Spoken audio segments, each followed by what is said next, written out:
Nascido em 7 de abril de 1905, em Várzea Grande, zona rural de Taquaritinga do Norte, José Pereira de Assunção, o conhecido Padre Zuzinha, é uma das figuras mais emblemáticas da história de Santa Cruz do Capibaribe. Prefeito por 2 oportunidades, ele foi o primeiro presidente do Clube Ipiranga e também presidiu a banda musical Novo Século.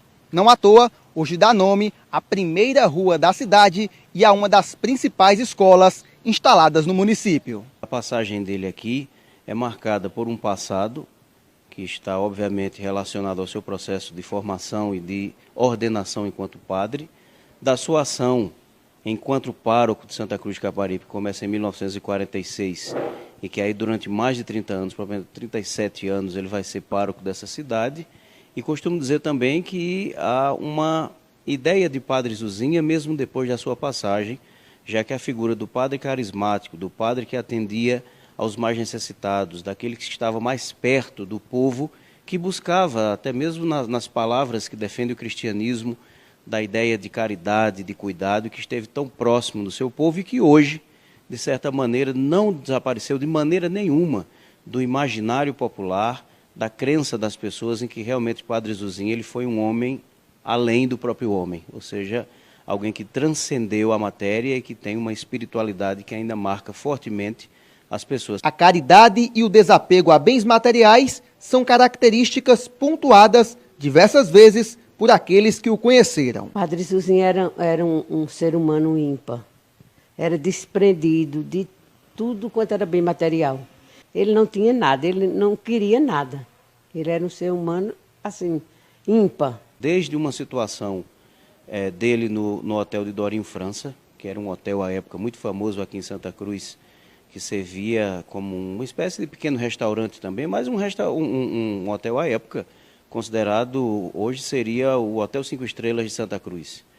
E como o padre costumava se alimentar mal, de acordo com nossa pesquisa, como ele costumava se alimentar mal, as pessoas que o rodeavam fizeram um acordo para que Dorinho França alimentasse o padre e que eles pagavam no final do mês.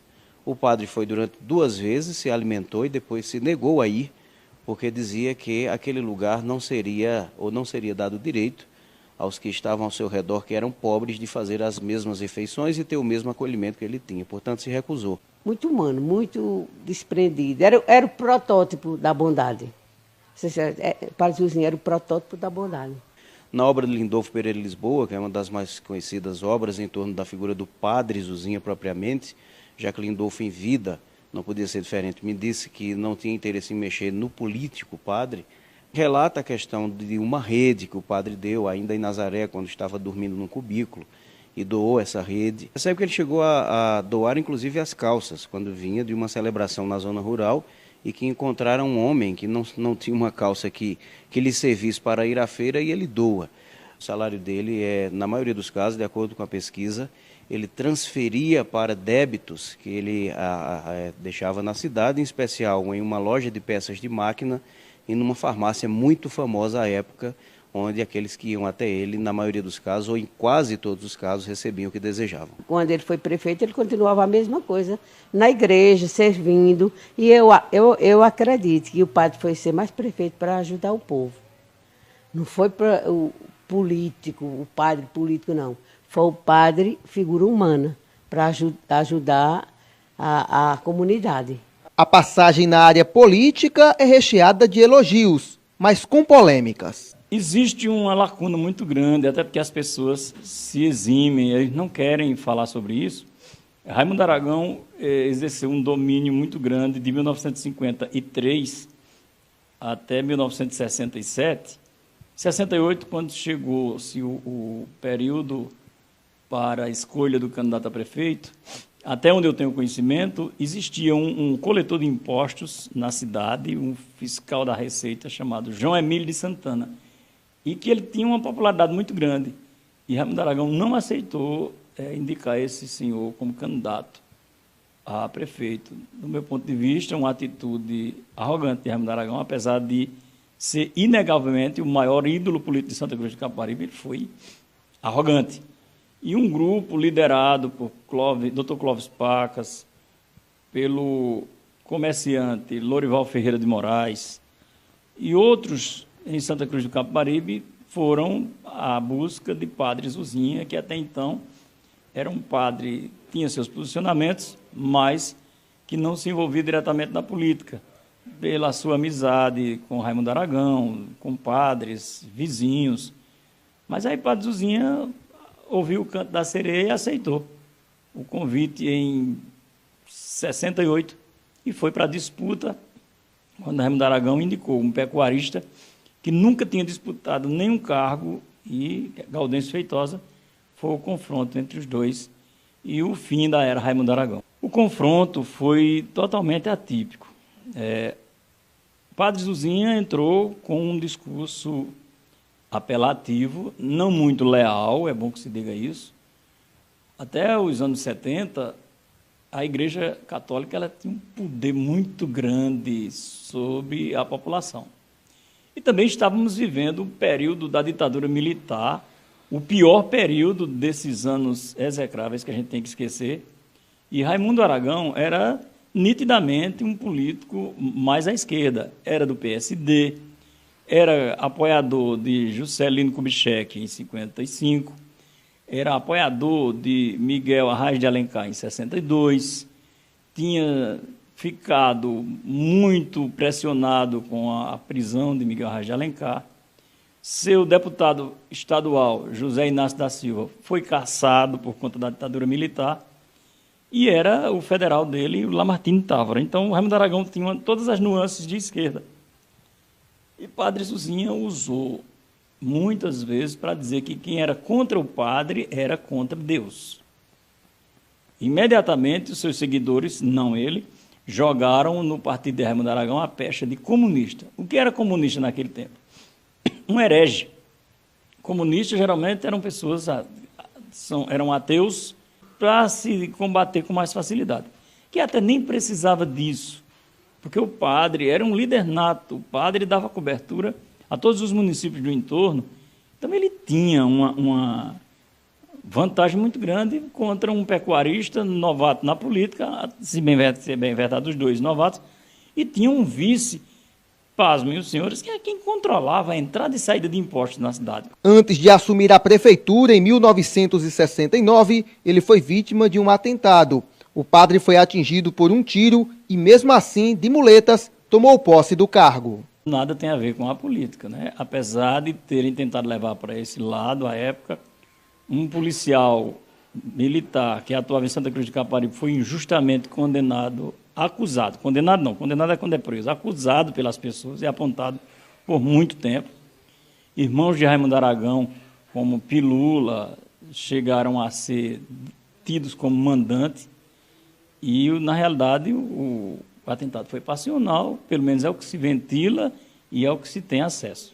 Maria Barros, uma mulher da Paraíba, foi quem atentou contra o padre na festa de São Sebastião, no Pará, no dia 20 de janeiro de 1969, há 11 dias, então, da posse do padre. E ele, inclusive, do Hospital da Restauração, pediu para que não se fizesse nada contra essa senhora. Há informações de diversas formas, não oficial, uma de que o padre tinha dito a ela, repito, não oficial, que não dava mais para que eles mantivessem a amizade que tinha, porque ele agora era um prefeito e que pegaria muito mal para ele um escândalo. E isso foi o que motivou esse atentado.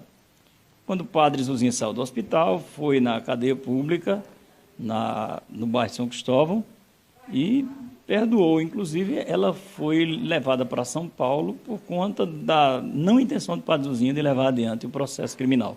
Diversos objetos usados pelo padre podem ser conferidos na Fundação Beneficente, que hoje leva o seu nome. Nós tínhamos guardado os livros utilizados pelo padre Zuzinha, de orações, alguns cálices e âmbulas são objetos litúrgicos que o padre Zuzinha utilizou, os bancos da casa paroquial, armários, também paramentos, são as roupas que o padre Zuzinha utilizava nas celebrações, inclusive até uma pasta de dente, né, e uma escova tem disponibilizado também, utilizados pelo padre Zuzinha. Então são vários objetos, né, que remontam à vivência do padre Zuzinha aqui em nossa cidade. A maioria desses objetos estavam na residência paroquial, assim que o padre Zuzinha faleceu, né, aqueles objetos ficaram em sua residência.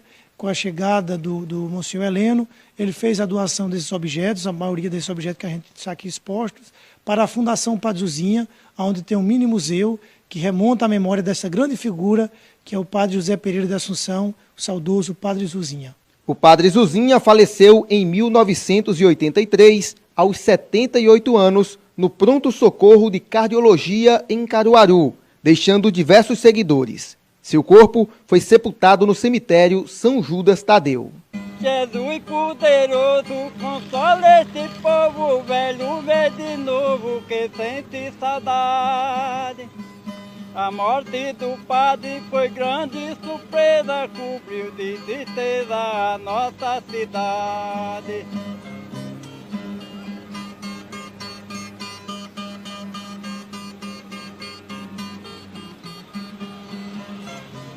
No dia que o padre morreu, eu estudava, ainda estava fazendo um curso em Caruaru. Aí a gente foi para a faculdade, mas com o intuito mais de visitar o padre. Quando eu cheguei lá, o padre morreu. Quando a gente chegou lá para visitar, o padre Zuzinha faleceu. Aí a gente ficou lá esperando para sair todo mundo junto no cortejo fúnebre, que foi um dia de juízo dentro de Santa Cruz.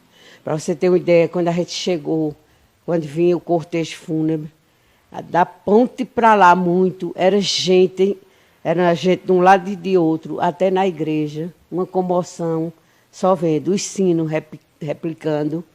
Foi muito triste a morte de Padre Zuzinha. A chegada do corpo e o enterro, que até hoje, do ponto de vista simbólico, da quantidade de pessoas que seguiram, é um dos maiores da história. Tá, com a presença de mais de 20 padres, do bispo Dom Augusto à época, e um desfile extremamente simbólico, ao som do repique de sinos, da banda de música, e de uma despedida que marcava muito um povo que via na figura de Padre Zuzinha a sua representação. O local recebe anualmente milhares de pagadores de promessas. Percebe que o túmulo dele no cemitério é o túmulo que é visto em qualquer lugar para onde você olha o cemitério. Primeiro se vê o túmulo dele, por se tratar de uma réplica da igreja matriz da cidade, etc, etc. Portanto, o 5 de outubro de 83 é um dia muito marcante para a história de Santa Cruz, porque ali não ia embora apenas um padre. Foi o maior e eu creio que não haverá outro igual, não. Não haverá outro, não. Inclusive, foi fechada as portas do cemitério, o cemitério não comportava mais o povo. Fecharam os portões para não entrar mais ninguém.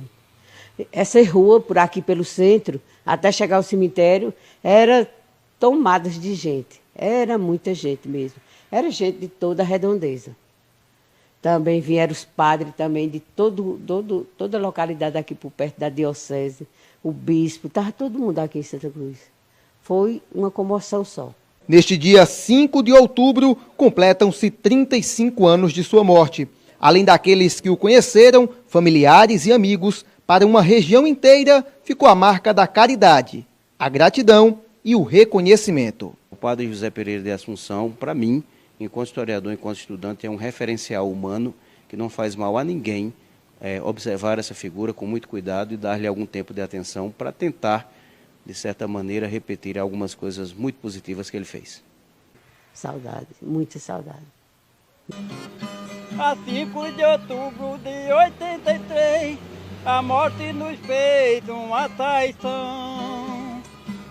Matou nosso padre, servo de Jesus, deixou Santa Cruz em lamentação.